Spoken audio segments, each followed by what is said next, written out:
ஓம் ஸ்ரீ குருப்யோ நமஹ. ஓம் ஸ்ரீமத் பகவத்கீதா. சகோதர சகோதரிகள் அனைவருக்கும் அடியேனின் அன்பான வணக்கங்கள். அடியேனுடைய இந்த சேனலை தொடர்ந்து பார்த்து கொண்டு வரும் அனைவருக்குமே நன்றி. அடியேன் திரும்ப திரும்ப கூறும் ஒரே விஷயம், நீங்கள் நினைக்கிறீர்கள் இந்த பகவத்கீதையை நான் கேட்கிறேன் என்று. கிடையவே கிடையாதுங்க. இறைவனுடைய அருள் இருந்தால் மட்டுமே இந்த பகவத்கீதையை உங்களால் கேட்க முடியும். அடியேனால் கூட இந்த பகவத்கீதையை கூற முடியும். அப்படிப்பட்ட அருளை அருளிய இறைவனுக்கு நன்றி கூறி இன்று 4வது அத்தியாயத்தை பார்ப்போம். 4வது அத்தியாயம் 29வது ஸ்லோகம். இப்பொழுது பிராண அபான வாயுக்களை அடக்கி எப்படி இறைவனை அடைய முடியும் என்பதை மிகவும் அழகாக பகவான் கிருஷ்ணர் கூறுகிறார். இதுவும் ஒரு சுவாரஸ்யமான விஷயம்தான். இப்பொழுது பார்ப்போம். 29வது ஸ்லோகத்தில், மற்றும் சில யோகிகள் அபான வாயுவின் பிராணவாயுவை ஹோமம் செய்கிறார்கள். அதே போன்று வேறு சில யோகிகள் பிராணவாயுவின் அபான வாயுவை ஹோமம் செய்கிறார்கள்.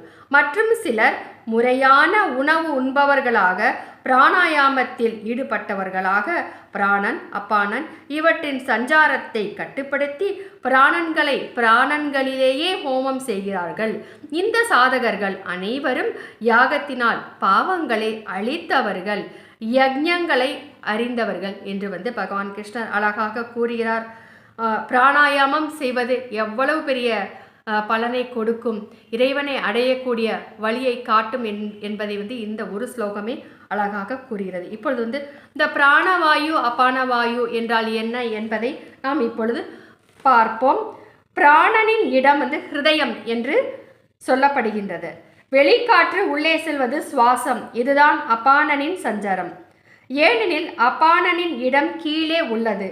வெளிக்காற்று உள்ளே நுழைந்து கீழே செல்கிறது. அதே மாதிரி உள்ளிருக்கும் வாயுவை வெளியே தள்ளுவது பிரஸ்வாசமாகும். இது பிராணனின் சஞ்சாரம். பிராணனுக்கு இடம் மேலே உள்ள காற்றை மூக்கு வழியாக வெளிப்படுத்தும் போது அதன் சஞ்சாரம் உடலின் கீழிருந்து மேலே போகிறது. மேற்குறித்த பிராணாயாமம் என்ற யாகத்தில் அக்னியான அபான வாயுவையும் அதில் ஹோமம் செய்யப்படும் திரவியமாக பிராணவாயுவும் இருக்கின்றன என்று மிகவும் அழகாக பிராண அபான வாயுக்களை பற்றி கூறுகிறார். இன்னும் நீங்கள் நன்றாக தெரிந்து கொள்ள வேண்டும் என்றால் பலர் இந்த பிராணாயாமத்தை கற்றுக் கொடுத்து, தியானம் பிராணாயாமம் போன்றவற்றை கற்றுக் கொடுப்பவர்கள் இருக்கிறார்கள். அவர்களிடம் சென்று முறையாக கற்றுக்கொள்ளும் பொழுது உங்களுக்கு இன்னும் விரிவாக தெரியும். இப்பொழுது அடுத்த ஸ்லோகத்தை பார்ப்போம். 31வது ஸ்லோகம், 4வது அத்தியாயம். குருவம்சத்தில் சிறந்தவனான அர்ஜுனா என்று கூறுகிறார். யஜ்ஞத்தில் எஞ்சிய அமுதத்தை பருகுகின்ற யோகிகள் சாஸ்வதமான பரமாத்மாவை அடைகிறார்கள். யஜ்ஞம் செய்யாதவர்களுக்கு மனித உலகமே, அதாவது இந்த உலகமே சுகம் அளிப்பதாக இல்லை. அப்படி இருக்கும் பொழுது பரலோகம் எப்படி சுகம் அளிக்கும் என்று கூறுகிறார். இப்படியெல்லாம் பரமாத்மாவை அடைய முடியும் என்று பகவான் கூறுகிறார். 32வது ஸ்லோகம். இவ்விதம் இன்னும் அநேக விதமான யஜ்ஞங்கள் வேதங்களில் விரிவாக கூறப்பட்டுள்ளது. இது மட்டும் இது கிடையாது. நிறைய யஜ்ஞங்களின் மூலமாக இறைவனை அடைய முடியும் என்று கூறுகிறார். அவையெல்லாம் வேதங்களில் விரிவாக கூறப்பட்டது என்று கூறுகிறார். மனம், புலன்கள், உடல் ஆகியவற்றால் செய்து நிறைவேற்றப்பட வேண்டியவை என்று நீ அறிந்து கொள். இது எல்லாமே மனம் புலன்களை கொண்டு நிறைவேற்றப்பட வேண்டியது என்பதை நாம் தெரிந்து கொள்ள வேண்டும். உடல் இதற்கு முக்கியமானதாகும். ஆகவே இந்த உடலை எப்பொழுதும் நாம் ஆரோக்கியமாக வைத்து கொள்ள வேண்டும். இவ்வாறு தத்துவ ரீதியாக அறிந்து அவற்றை கடைபிடிப்பதன் மூலம் நீ கர்ம பந்தத்திலிருந்து விடுபடுவாய் என்று கூறுகிறார். 33வது ஸ்லோகம். பரந்தவா அர்ஜுனா, திரவியங்களால் நிறைவேற்றக்கூடிய யஜ்ஞத்தை விட ஞான யஜ்ஞம் மிகவும் சிறந்தது என்று கூறுகிறார். இந்த திரவியங்களால் நிறைவேற்றப்பட வேண்டிய யஜ்ஞம் என்பது என்ன என்றால், இறைவனை அடையும் பொருட்டு தன்னிடம் உள்ள எல்லா சொத்துக்களை அனைத்தையும் இறைவனுக்கு இறைவனை அடையும் பொருட்டு தான தர்மம் செய்வதை இறைவனை அடையும் பொருட்டு செய்யப்படக்கூடிய திரவிய யஜ்ஞம் ஆகும். இப்படிப்பட்ட திரவிய யஜ்ஞத்தை விட ஞான யஜ்ஞமே மிகவும் சிறந்தது என்று பகவான் கிருஷ்ணர் கூறுகிறார்.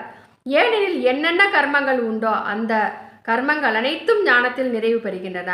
அந்த ஞானத்தை தத்துவதர்சிகளான ஞானிகளை அணுகி அறிந்து கொள் என்று கூறுகிறார். ஏனென்றால் நாம் பெரியவர்களை வணங்கி கேட்டுதான் இதை அறிந்து கொள்ள வேண்டும். அவர்களை சாஷ்டாங்கமாக தரையில் விழுந்து வணங்கு என்று கூறுகிறார். அவர்களுக்கு சேவை செய்வதால் கபடமில்லாமல் நேரடியாக அவர்களிடம் கேள்வி கேட்பதாலும் அந்த பரமாத்ம தத்துவத்தை நன்கு அறிந்து கொள்ள மகாத்மாக்களான ஞானிகளான உனக்கு அந்த தத்துவ ஞானத்தை உபதேசிப்பார்கள் என்று கூறுகிறார். அர்ஜுனா, எந்த ஞானத்தை அறிந்து கொண்ட பின்னர் திரும்பவும் நீ விதமான குழப்பத்தை அடைய மாட்டாயோ, அந்த தத்துவ ஞானத்தினால் சராச்சரங்கள் அனைத்தையும் மீதமின்றி முதலில் தன்னிடமும் பிறகு சச்சித் அனந்தமயமான என்னிடமும் காண்பாய் என்று பகவான் கிருஷ்ணர் கூறுகிறார். இந்த ஞானத்தை அறிந்து கொண்ட பின்னர் நம்முடைய உள்ளத்தில் உறைந்து கொண்டிருக்கும் ஆத்மாவை நம்மால் உணர முடியும். அதன் மூலம் இந்த ஆத்மாஜான் எல்லா இடங்களிலும் நீக்கமறை நிறைந்திருப்பவர் என்பதை புரிந்து கொள்ள முடியும் என்று கூறுகிறார். 36வது ஸ்லோகம். மற்ற எல்லா பாவம் செய்தவர்களை காட்டிலும் அதிகமான பாவத்தை செய்தவனாக ஒரு கால் இருந்தாலும் கூட ஞானம் என்கின்ற படகினால் சந்தேகமின்றி பாவக்கடல் முழுவதையும் நன்கு கடந்து விடுவாய் என்று கூறுகிறார். எத்தனை பாவம் செய்தாலும் சரி, இந்த ஞானம் உனக்கு நல்ல பாதையை நல்கும், இறைவனை அடையக்கூடிய வழியை காட்டும் என்று கூறுகிறார். அர்ஜுனா, எப்படி கொழுந்து விட்டு எரியும் நெருப்பு விறகுகளை சாம்பலாக செய்கிறதோ அதே போன்று ஞானம் என்னும் நெருப்பு எல்லா கர்மங்களையும் சாம்பலாக செய்கிறது என்று கூறுகிறார். அது சத்கர்மமாக இருந்தாலும் சரி, துஷ்கர்மமாக இருந்தாலும் சரி, 2 கர்மங்களையும் சாம்பலாக செய்யும் பொழுது அதற்கு பிறகு நமக்கு கிடைப்பது இறைவனுடைய இருப்பிடம்தான். அங்கு சென்று விட்டால் பிறவி என்பது கிடையாது என்று கூறுகிறார். 38வது ஸ்லோகம். இவ்வுலகில் ஞானத்திற்கு நிகராக பரிசுத்தம் செய்யக்கூடியது சந்தேகமின்றி எதுவுமே இல்லை. அந்த ஞானத்தை நெடுங்காலமாக கடைபிடித்த கர்மயோகத்தின் மூலம் உள்ள தூய்மை அடைந்த மனிதன் தனக்குத்தானே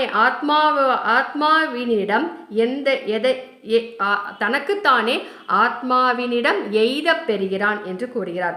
புலன்களை அடக்கி வெற்றி கொண்டு சாதனையிலேயே ஒன்றிய சிரத்தை உடைய மனிதன் ஞானத்தை பெறுகிறான். யார் ஐம்புலன்களை அடக்கி ஆள்கிறார்களோ அவர்களுக்கு ஞானம் கைகூடும். ஞானத்தை பெற்று அவன் தாமதமின்றி அதே கணத்தில், அந்த ஒரு நிமிஷத்திலேயே அதே கணத்திலேயே இறைவனை அடைகிறான் என்று கூறுகிறார். விவேகம் அற்றவனும் சிரத்தை இல்லாதவனுமான சந்தேகமுடையவன் பகவத் விஷயத்தில் தத்துவ ஞானம் பெறாமல் வீணாக அழிவான். இந்த சந்தேகமுடையவனுக்கு இவ்வுலகம் இல்லை, பரலோகமும் இல்லை, சுகமும் இல்லை என்று கூறுகிறார். அர்ஜுனா, கர்மயோக முறைப்படி கர்மங்கள் அனைத்தையும் நிறைவேற்றி பரமாத்மாவிடம் அர்ப்பணம் செய்து விவேக ஞானத்தினால் சந்தேகங்களை போக்கிக் கொண்டு மனத்தை தன்வசமாக்கி கொண்டு விட்டவனை கர்மங்கள் கட்டுப்படுத்துவது இல்லை என்று கூறுகிறார். அதற்கு பிறகு 4வது அத்தியாயத்தின் 42வது ஸ்லோகம், கடைசி ஸ்லோகம். ஆகவே பரதகுல தோன்றலே அர்ஜுனா, நீ உள்ளத்தில் இருக்கும் அஞ்ஞானத்தினால் உண்டான உன்னுடைய இந்த சந்தேகத்தை விவேக ஞானம் என்ற வாளினால் சிதைத்து சமத்துவ யோகம் என்ற கர்ம யோகத்தில் நிலைத்து நில், மேலும் யுத்தத்திற்காக எழுந்திரு என்று கூறி இந்த 4வது அத்தியாயத்தை நிறைவு செய்கிறார் பகவான் கிருஷ்ணர். அடுத்தது 5வது அத்தியாயத்தில் என்ன கூறுகிறார் என்பதை நாம் பார்ப்போம். இன்று அற்புதமான ஒரு விஷயமாக இந்த பகவத்கீதையை அடிவேன் உங்களுடன் பகிர்ந்து கொண்டதில் மிக்க மகிழ்ச்சி அடைகிறேன் சகோதர சகோதரிகளே. மீண்டும் சந்திப்போம். இவள் தமிழ்நாடு மதுரையில் மதுரை கல்லூரி அருகே ஜீவசமாதி அடைந்துள்ள ஸ்ரீ சிவானந்த சரஸ்வதி சுவாமிகளின் பேத்தி ரஜுலா விஜயராகவன்.